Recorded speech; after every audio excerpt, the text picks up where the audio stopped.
my name is Peter Parfitt and welcome to this project where I take you step by step through the building of a pair of plain framed doors. Now these are the sort of doors that you might find in a kitchen or elsewhere in the house. They're easy to build, they have solid oak frames, and the field here is oak veneered MDF, and for the joints we've used the Festool Domino machine. Let's take a look at how it's done.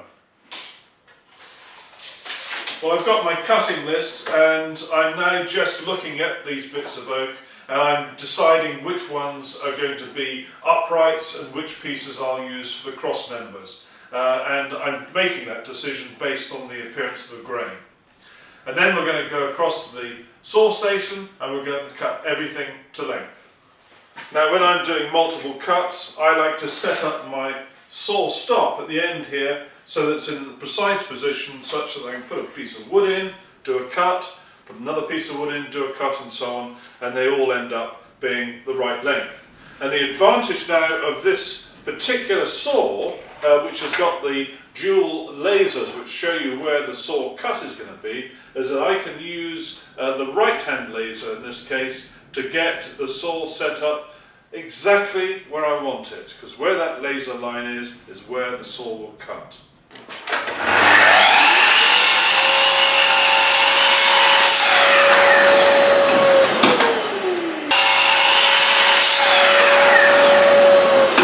Now if on your saw you don't have lasers, then you could very carefully, with no power on the saw, very carefully bring the saw down so the blade is touching something like a steel rule or your tape rule, and then position the fence accordingly. Now it's good practice to use a clamp to hold the piece of wood that you're not holding in place.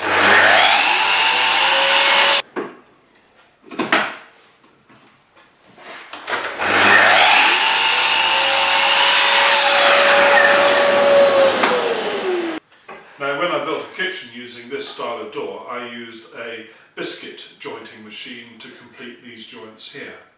And I must tell you, I've dropped that, I've sold the machine, and I now have the Festool Domino, which is absolutely brilliant, and that's what we'll be using today. Basically, the Domino will put in a mortise into both sides of a joint, and you then use a floating tenon between the two, and with glue that makes a far stronger, far more reliable joint than a biscuit. Now, because my design will use oak-faced MDF as the field here, I'll be sinking a channel about 8 mm deep on the inner edge. Therefore, I don't want my domino to be in the centre of the joint, I want it to be biased towards the edge, slightly down in that direction. And so I've got a jig which I'm going to use to make this dead easy. Now in order to do this safely, I'm using these fixed clamps which work perfectly with the MFT3 for holding pieces in place. So that's nice and secure, and all I have to do now is to register the side of the domino against here and against the end face of the wood, and then make my cut.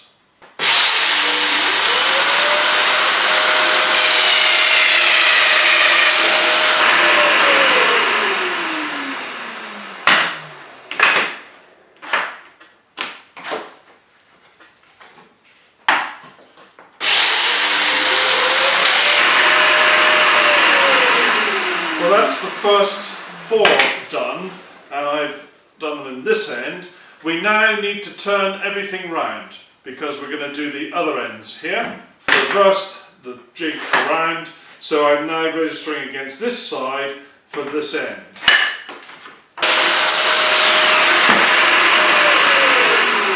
And that's all 4 of those cross pieces done.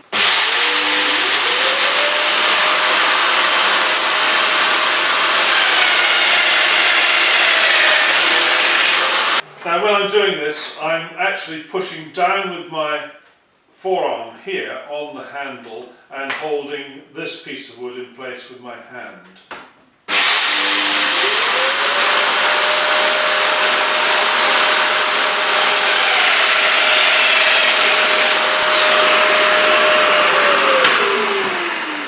And that's all of the jointing done. So simple. Now it's time to put the channels in these pieces of wood, which will take the oak-faced MDF, which is going to go and form the field of the doors. Now that MDF is 10mm thick, and I've got a 10mm cutter in here. Now for the pieces which will be at the top and the bottom of the doors, that channel will go all the way along, and that's not a problem. But for the uprights of the doors, then that will have to stop before it reaches the joint here. And so I've put some pencil marks here on my router table, which are in the position where I should start and finish the various cuts.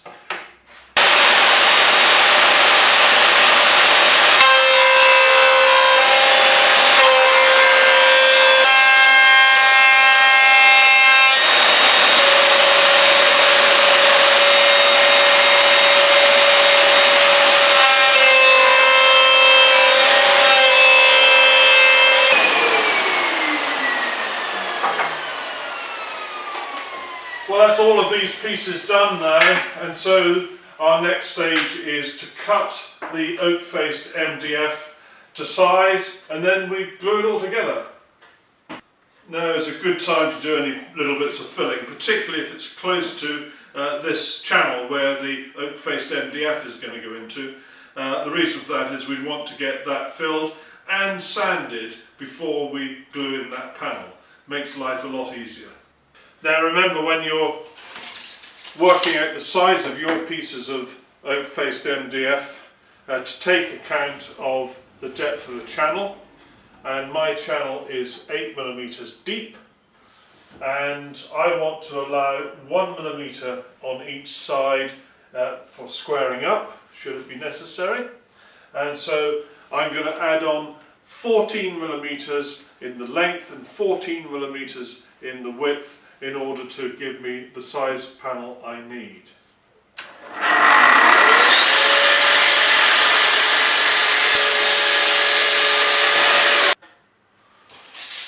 The great thing about this is the ease with which you can do cuts like this.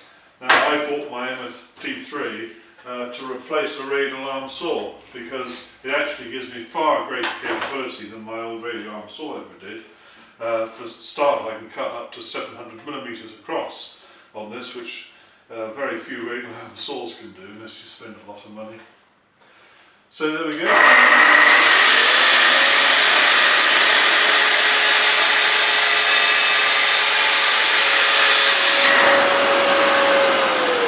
Look at that, virtually no dust.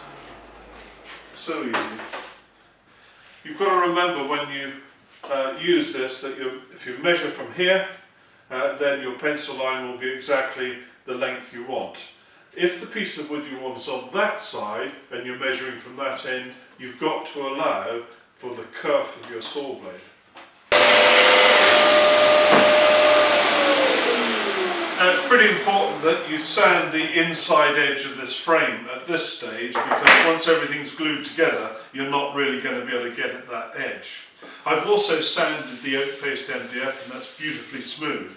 I'm using Festool's Brilliant 2, and I'm going down to 180 grit, and that's leaving a lovely finish. Before you start applying glue, lay everything out as you expect it to go together, and just check that it all looks right. Also remember that when you're doing domino work, you're registering the machine from a particular face, and in my case I've got my faces marked, so all of those faces need to be in the same plane when it goes together. That makes sure that the domino joints will be nice and flush. So I think I'm ready for the glue. I've got a little plastic glue spreader which I use in the channels. Now don't use too much glue, because what you don't want is huge amounts of it flowing everywhere once we bring things together. Now people are often concerned about which order to bring things together in. Well, my advice, this is not necessarily the best way, my advice is that you have, in this case, the two ends done, and then you bring the sides in after that.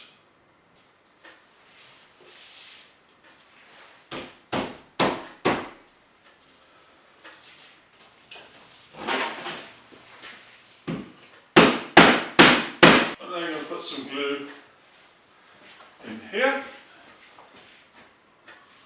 Try not to put too much, but make sure you put enough. And don't forget to put a couple of dominoes in. Very important.